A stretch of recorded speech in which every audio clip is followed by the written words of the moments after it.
Okay, I tried to find out as much as I could about y'all before you got here, but I wanna make sure I understand who I'm talking to. Has anyone here ever been to see a shuttle launch in person? All right, so you know what that experience is like, and I'm assuming you maybe were either in the press side or the causeway, maybe someone even up a little closer to the VIP stands. How many teachers are in here? Okay, so one teacher, 2, 3, 2.5. Okay. I asked that question for a reason, and you'll understand later on. I'm just going to talk a little bit, but then I'm going to quit because I'd really rather know what it was that you would like to hear me say. My current position in the astronaut office is I'm the supervisor of the newest astronaut class. NASA brings in a new class. We used to do it about every 2 years, and then it spread out a little bit more once the shuttle retired, and we are now bringing astronaut classes in about every 3 to 4 years or so. So we brought a class in 2009, and I was the supervisor for that class. And then we brought a class in just last year, the class of 2013.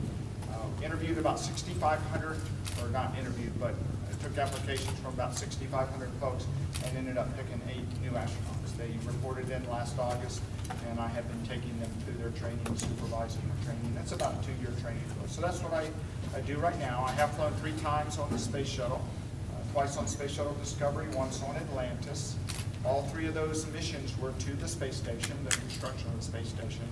And I guess as a mission specialist, which is what my role was, my specialty was spacewalking, and that's what I did. A couple spacewalks on STS-105 back in 2001 as we were assembling the station, and a couple more in 2007 on STS-117.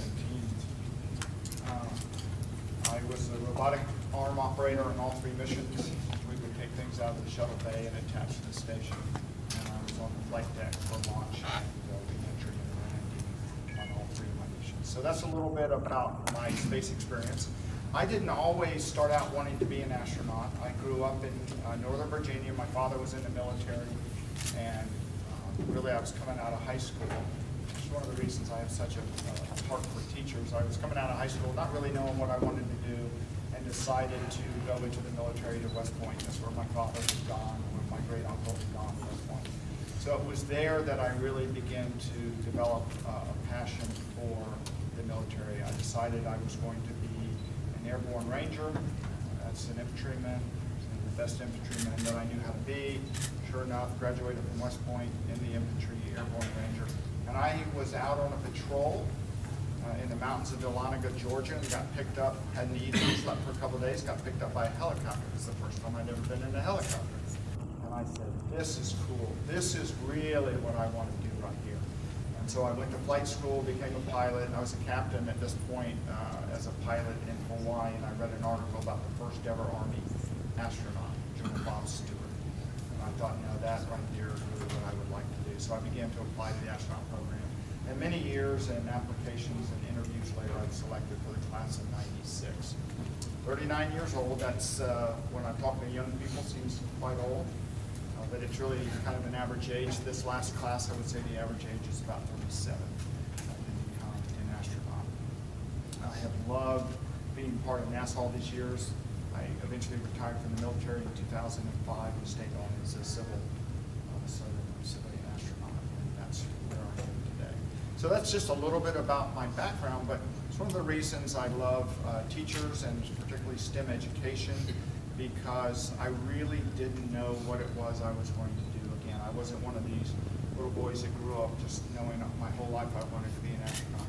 But the education system really supported that by taking care of me as I went through school. Then when I finally figured out what I wanted to do, I was able to do it. And there's a definition of education I love that says education is not about doing well in school, it's about doing well in life after school. That's what I think that we ought to focus on, particularly with STEM education.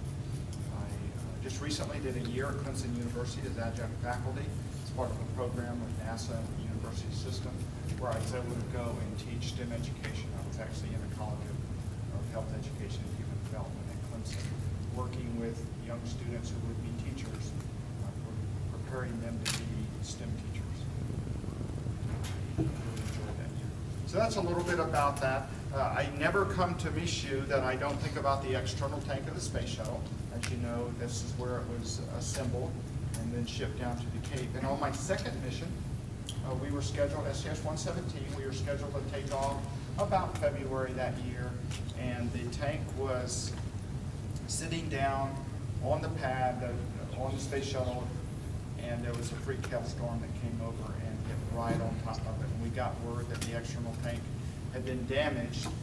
It was damaged so bad that they didn't really think they'd be able to use it again, but the experts from Michoud spent a tremendous amount of time and over 2,500 repairs to that external tank. We finally launched in June of 2007.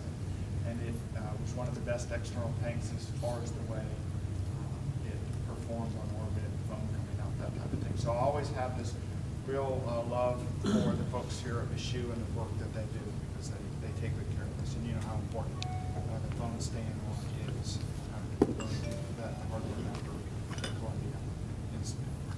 So that's a little bit about me. What I think I'd like to do is not talk anymore until I figure out what it is you would like to know. Anything about flying in space, some of your questions you have, I'll do my best to answer them. Okay? You talk about training in students, but the model you're talking about really, I mean, like, it sounds to me like Boy Scouts and Eagle Scouts.